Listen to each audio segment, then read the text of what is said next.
right, guys, we're back. I'm George Mossey. This is my co-host, Marshana, Dahlia, 90 Day Fiance, Season 9 run, Episode 8. This is Part 2. Ariella and Biniam had a scene last night that was pretty explosive, right? So Biniam has revealed to us an MMA fighter is his dream job in America. And Ariella is being supportive of that. She's driving him 45 minutes to a gym every day, supportive as she can be, you know, outside of she could just get a job and help support them. But outside of that, she's supporting it. And she goes to the gym and she sees Biniam sparring with a female fighter. And I know that there are female MMA fighters. I am an MMA fan, UFC fan. There are female and male fighters, champions, and different classes. So I personally didn't see the issue because when you go to a gym and you're training, you don't necessarily train with all women, all men. It's co-ed. You go to a gym, it's co-ed.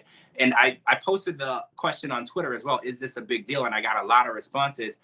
90% of the people said this isn't an issue. This is more of a insecurity issue because if anything, I want to say one guy said he described UFC. He was like, it's nothing sexual. He's like, you're trying to submit to the person and put them to sleep. So if you see anything sexual in that, you know, you're the weirdo, you know, because there's nothing sensual or sexual about trying to choke someone out till they're unconscious, you know, so, or have them tap out to the point where they can't take the pain anymore. So Ariella overreacted. So how do you feel? That's how I feel. You know, I've never cheered on Ariella as much as I cheered on Ariella last night. Yeah, Ariella, go for it. Yeah, challenge the UFC fighter. Yeah, Ariella, put your hands up. Go ahead and fight Melissa. Tell me how that's gonna work for you. I just wanted her to go for it because I really wanted to see somebody put Ariella in her place. I don't think Ariella was thinking clearly to understand that I'm going up against the UFC fighter. One kick and I'm laid out. Okay, so Right. It was ridiculous. This is absolutely pathetic.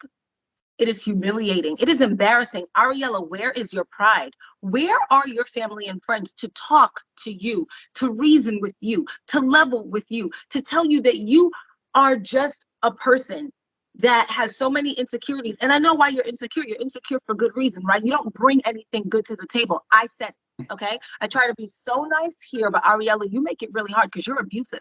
And my friend, I disagree with you that Ariella is being supportive by driving him to the gym because all she does is complain the entire way about the distance, complain about the time that it takes to get there, because what she's trying to do is really chip away at Biniam by chipping away at his dream, by making it seem like what his goals and dreams are useless. Okay? Did we all not hear last night when Ariella said to Biniam, it would be better for Biniam to stay home with Avi so she can work? Why do you think that is? Ariella's as lazy as they come. What Ariella really wants is to be the one working, to bring in the money, to have control of the finances, and keep Benny locked in the house and saddled with the child. And if you all can't see that, I don't think we're watching the same show.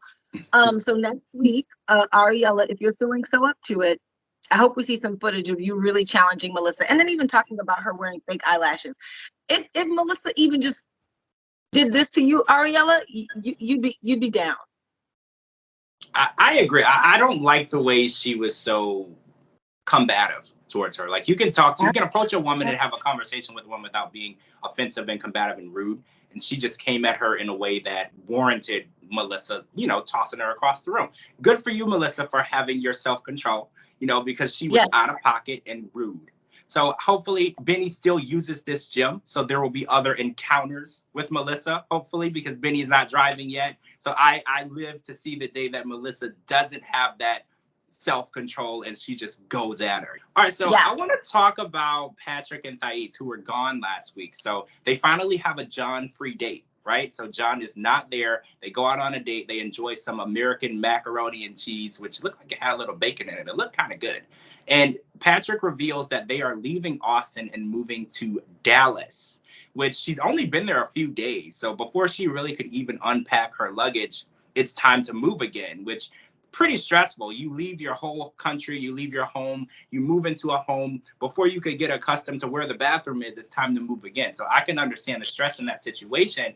And John is going with them, of course, like usual. He gets the entire second floor, and which makes the house a little smaller because dividing it the square feet wise, they had more space in the first house in Austin.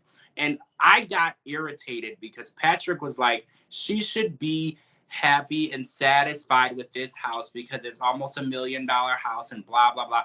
I'm done with Americans telling people who come from another country that America's a prize and that you should be happy that your name was selected in the drawing. Stop that. America's no prize, guys. America has a lot of issues going on currently and always has. And no matter where people come from, they do not need to bow down to you as an American and thank you and say how lucky they are for this beautiful life that you have given them. If you wanted a wife, this house should have been picked out with your wife. You're marrying her. Why would you have a home that you went out and picked out and didn't let anybody? Well, apparently John saw it, but Taiz didn't see it. She had no say-so in the situation. This would be her home. I'm irritated that he didn't give her the opportunity and chance to say she didn't like it. He's like, well, she doesn't like it. And he's like, deal with it. No, she has the option to dislike something. If you go to a store and you buy a woman a dress or a shirt, you bring it home, you didn't get her input on it. She has the right to say, I would never wear this. And I don't like how he was taking that from her. You know, I wholeheartedly agree. And I know that Twitter doesn't agree with us on this one, but I'm They sorry. don't. Twitter is wrong. Twitter is wrong.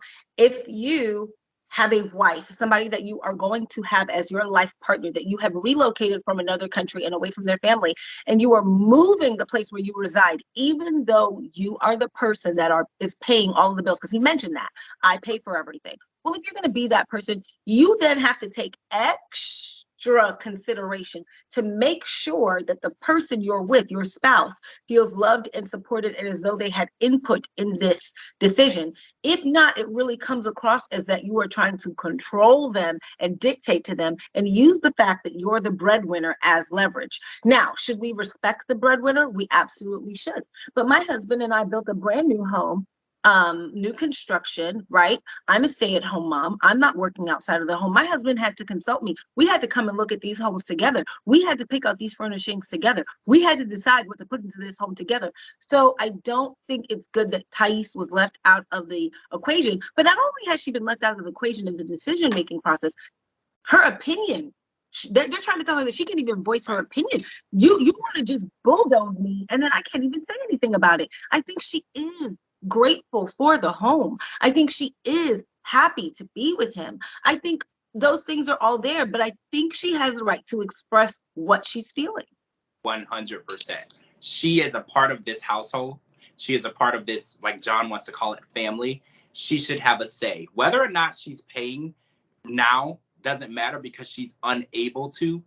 Whether or not she goes to work in the future, that doesn't even matter. When you bring a wife into your home, her opinion matters just as much. I want to say even more so than John or anybody else in the household, because this is your wife. You're submitting to her and you're becoming one as a unit. And I just didn't like the way he took that away from her. And he almost made it to try to seem like she was ungrateful. And not being happy with something you had no part in picking are two different things, completely different.